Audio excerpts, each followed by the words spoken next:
a bit of a stream of consciousness about liars. Hey, it's Prince of Queens, and I'm just gonna be kind of rambling a little bit about liars because although I have numerous videos I could be recording that I have scripted, I was watching Candace Owens talk with Blaire White on the Rubin Report, and it made me think of a few things that randomly also came up in my life about liars. So here goes. It was very strange watching Candace Owens talk to Blaire White because Blaire White, who a lot of people criticize for various reasons, as far as I can tell, Blaire White has a pretty solid track record of at least trying to have pretty solid integrity. I've never seen Blaire White lie about anything. I've never seen Blaire White be a major hypocrite about anything.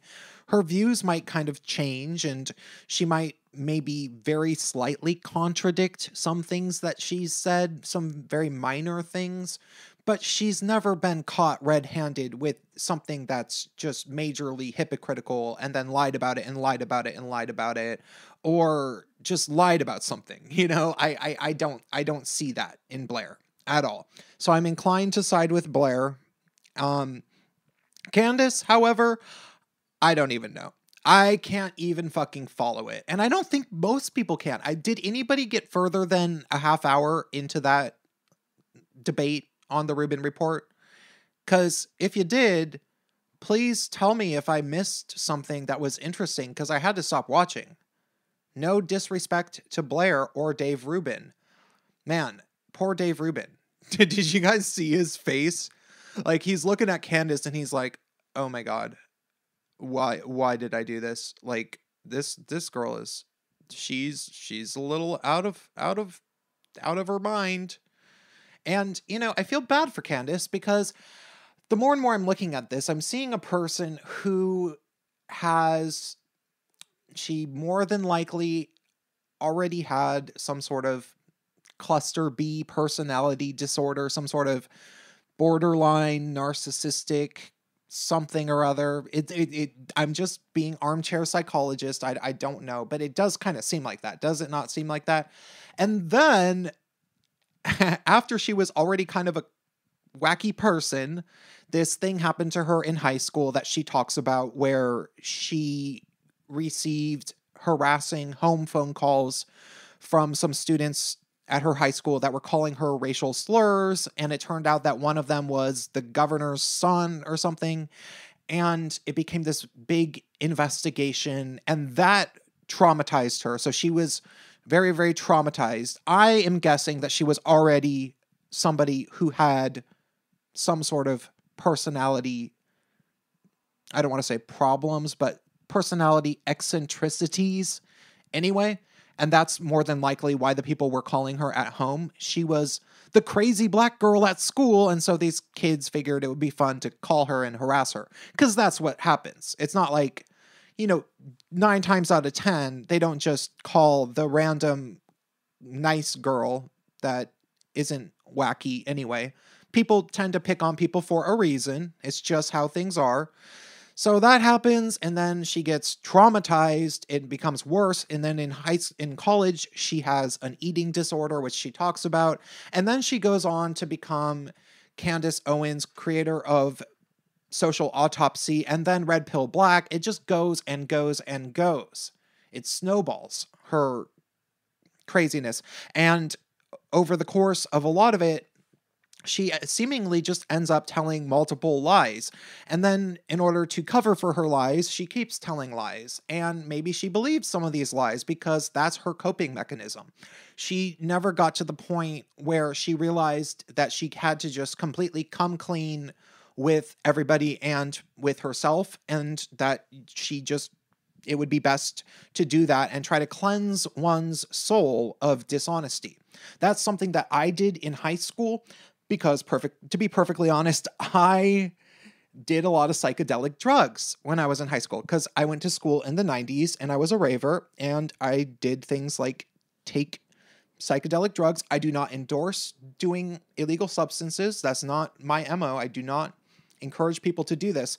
But in my case, I did take a lot of psychedelic drugs in high school, and I started becoming paranoid that people would figure out my my deep dishonesties that I was keeping locked inside. And then I realized that the best way to get rid of that fear that people would learn the things I was keeping locked inside was to not really have secrets and to start finding ways of being honest about all of my very nature. And if not being perfectly honest, I'm not going to tell everybody the most kinky things that I might be into, but to not be deeply ashamed of them and to be able to tell them to certain people. And so now there's basically nothing that I won't tell people, because that I found that I rest easier that way. But there's some people who haven't even come close to having that realization, and they just will lie and lie and lie and lie. And what I think enables that, and this is just a theory because I don't really know what it's like to be like that, because I haven't even been close to being like that since high school. I stopped telling lies pretty much entirely in high school.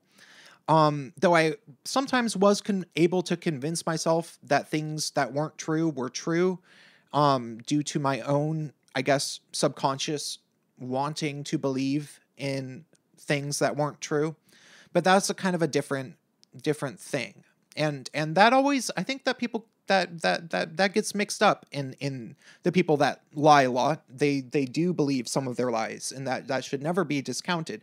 But I think more than anything, I think a lot of these people know that they're lying perfectly well. But they've learned that if they lie enough and they make the story so complicated and confusing for anybody else that's trying to decipher it from the outside, like if there's a conflict between two people and one of them is telling the truth, they're talking about this crazy lying person did something bad, that person's just trying to tell the truth, and then the other person just keeps lying and then invents a new lie to deal with every truthful accusation that the other person is throwing at them. And it just becomes exhausting for anybody else to try to decipher what's actually going on. And so people who are judging the situation, and they don't see this one person who's just lying over and over and this other person who's trying their best to tell the truth, they don't see that. All the person who's judging this sees is two people that are saying a bunch of crap that they can't follow, and it becomes completely exhausting. And people compartmentalize it as, oh, these two people have issues with each other, and I don't want to get involved because it's their drama. And that enables the liar to get by and never be held accountable for their lies. And I suspect that's what's going on with Candace, where, I don't know if everything that Tree of Logic is saying is true, and I don't know if everything that Blaire is saying is true, but I suspect at least a certain percentage of it is true, and that Candace is definitely lying. And she has gotten used to this notion that she can just continue to lie to the point where everybody loses interest in it and moves on. And if they wanted to like her, they'll just go back to liking her. And that's really a shame, because it does a disservice to the truth. This is somebody, and I look at that situation and I'm reminded of what happened when Magdalene Burns was lying about me a bunch on YouTube and on Twitter.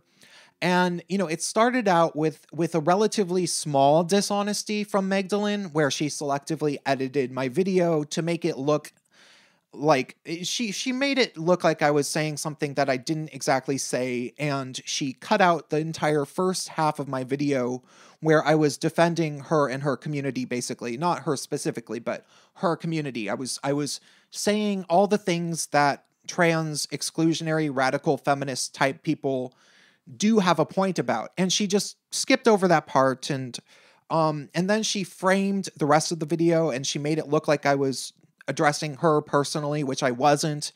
And that was just a small dishonesty. I mean, that's a pretty big dishonesty by itself. But when I objected to that, she acted like I she wouldn't even admit that I had a reason to be upset about it, and she acted like she didn't even hear me object to it.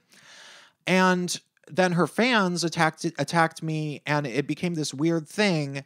And the moment that I started to slightly get upset about it and be like, this is kind of bullshit, you're being weird, then all of a sudden it was like she was happy that she had gotten me mad, and then she just started lying about me relentlessly. And she just lied and lied and lied and lied. And she said, "Oh, this Prince of Queens guy, he's just mad because I beat him in an argument and he had to go crying to his mother." And when in actuality, I had asked my mother for advice on how to deal with this person who is just a massive public liar. So, okay. I got to back myself up a little bit. I was trying to describe a situation in which other people are going to observe this and they're just going to get exhausted and not be able to follow it. Are you exhausted? I bet you are. I bet even trying to follow that story, you're exhausted. You don't want to fucking hear about it. All you heard was that Magdalene Burns and Prince of Queens had some beef, and you might remember it. Yes. But what that beef was Magdalene Burns being hugely dishonest and for a very prolonged period of time, and me being completely honest, and me repeatedly trying to clarify what had happened, and all she would do was selectively edit me and selectively edit my videos and then lie about me on Twitter blatantly, just blatantly. And people didn't want to take sides, even though there was no side to take besides mine if you actually followed what happened. But because this thing had become so complicated due to Magdalene, like it could have been simple, but she deliberately obfuscated it. Then people filed it under drama and chose to try to not take sides.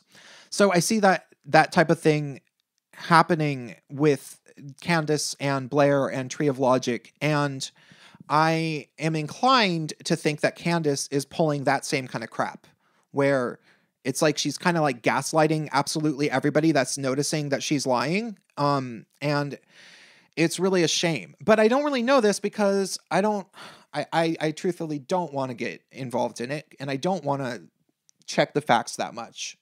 But you should try not to let people like this get away with that crap, and because it's really crappy. That all said, I was looking today on the internet and I came across somebody from my past who is a serial liar, somebody who had to move various cities multiple times, seemingly because everybody figured out that this person is a serial liar. They're also and I don't know how much of a serial liar they are. Like, for all I know, the sob story about their childhood and all this stuff that they told me, which initially made me feel bad for them, for all I know, all of that is a lie. And they steal stuff. They just lie and lie and lie. And eventually I caught them and my friends caught them, but they do damaging lies. Like, this person says very damaging things and also threatens violence and then spreads rumors about people that they were doing bad things, that like they spread a rumor that my friend ruined their life and that's why this person had to move cities, but that's entirely not true. I remember why they had to move cities. It's like this person dug their own grave in one city, moved cities, and then told everybody in the new city that they moved because my friend screwed them over. And my friend barely even did anything to them. Like, certainly didn't do anything wrong to them, but they just made this entire story up and all these people apparently believe it.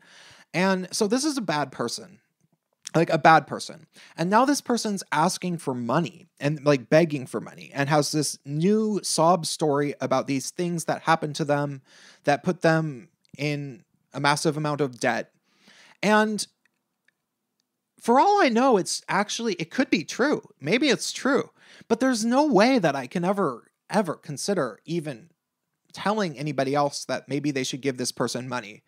because I don't see any positive outcome for that. Like, I don't, it's like, you know, this person has already shown that their dishonesty is so thick and that it's irredeemable. And so I'm seeing this person ask for money, and they're just kind of pathetic, to be perfectly honest. They don't have a platform like Candace Owens or Anita Sarkeesian, where it became this gigantic, gargantuan fundraising, crowdfunding thing, and then people caught them lying, and it became a big scandal.